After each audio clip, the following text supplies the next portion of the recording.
Guztiok ezagutzen dugu munduaren gaur egungo egoera, berotze globala, haurren zapalkuntza, itsasoen kutsadura, naturaren gehiegizko ustiapena, zuhaitzen mozketa eta abar salatzen dituzten milaka irudi albiste eta bideo ikusten ditugu urtero. Fronte asko daude, eta guztiok ezagutzen ditugu, azaletik bada ere. Baina agian, ez da hain ohikoa gauza txikiez hitz egitea, eta xede hori du bideo honek. Gauza txikien garrantzia azpimarratu nahi du. Keinu txikiek asko egin dezakete. Eskolara joan daitekeen hor baten zoriona, familia batek beste hilabete batez jateko izatea, animalia bat aske uztea edo basoari kendutako zenbait hektarea berreskuratzea. Egunero ahalegin txiki bat egiteak aldaketa handia ekar dezakeela erakutsi nahi du bideo honek.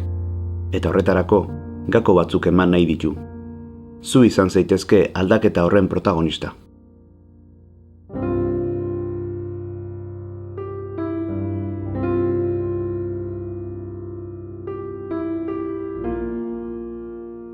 Lehenik, zu ere arazo honen protagonista bazarela jabetu behar duzu.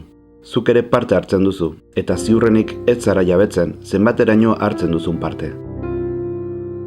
Adibidez, baltzenekien etxe bakoitzak 5 tona inguru CO2 sortzen dituela urtean?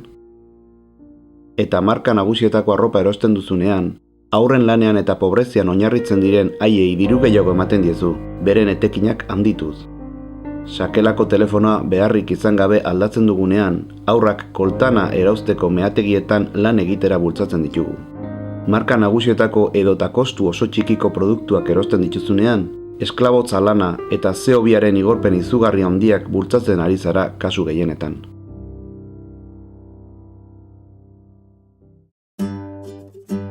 Keinuak. Ara mundua zugandik zer behar duen. Gaurtik praktikara eraman ditzakezun adibide batzuk emango dizkizut. Zure logela. Imagina ezagun ordenagailua duzula, baita kontsola eta telebista ere. Ohera joaterakoan dena izartzen duzu. Ikusten dituzu horko argi txiki hoiek? Izartxoen itsasoa iuntasunean? Kontsumitzen jarraitzen dute. Eta oso erraz konpon daiteke hori. Ara zer behar duzun? Pizteko eta itzaltzeko botoia duen konexio blokea? Eta alferkeria alde batera utzi eta bizkarra makurtzea? Hau izaten da zailena. Mugikorra kargatzen duzunean, kargatzailea deskonektatu egin behar da kargatuta dagoenean. Bestela, kontsumitzen jarraitzen du. Hortza garbitzen dituzunean, itxitxorrota. Minutu bakoitzeko 15 litro joaten dira ustubidetik bera. Kontuan izan ere, 5 minutuko dutxa batean 100 litro ur xahutzen direla. Horixe da pertsona batek bizirik irauteko 53 egunean edan behar duena. Eta dutxatu beharrean, bainu bat hartzea erabakitzen dugunean, 70 litro gehiago xahutzen ditugu. Beraz, pentsa zenbat ur baliotsu ari zaren xahutzen.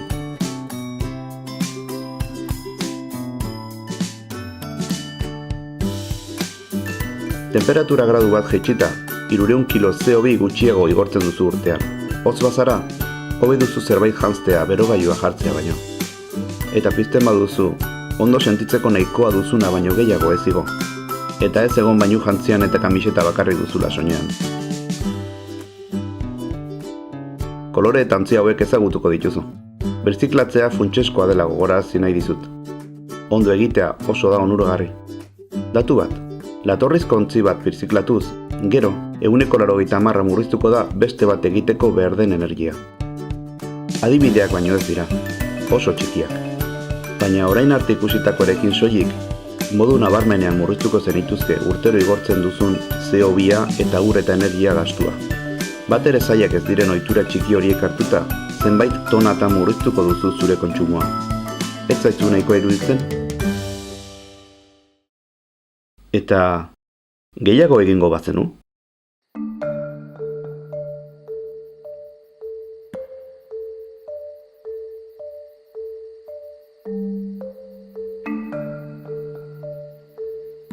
Planteatu duzu inoiz nola egiten dituzun zure eguneroko erosketak?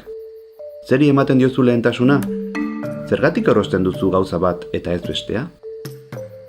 Behar bada, zerbait erosten duzunean, produktu hori saltzen duen markari soilik erosten diozula pentsatzen duzu?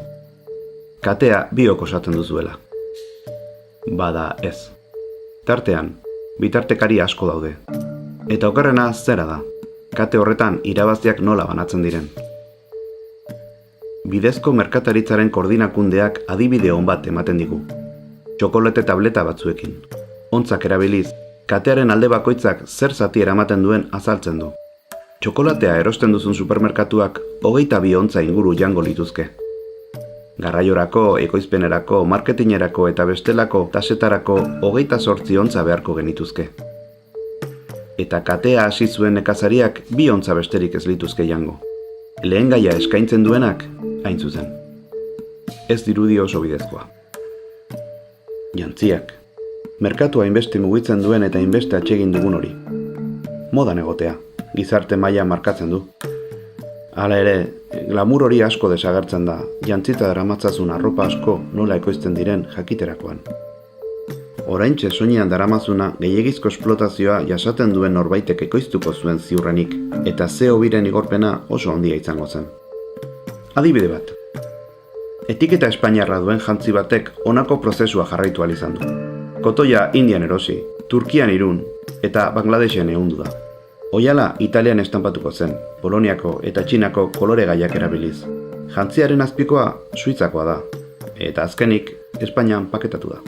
Herrialde guztiak kontutan hartuta, jantzi horrek guztira zenbat kilometro egin dituen kalkulatzea proposatzen dizuegu. Munduari hainbat bira eman dizkio. Beharrezkoa da hori? Bai, etekin handiago atera nahi baduzu beste ezeri begiratu gabe.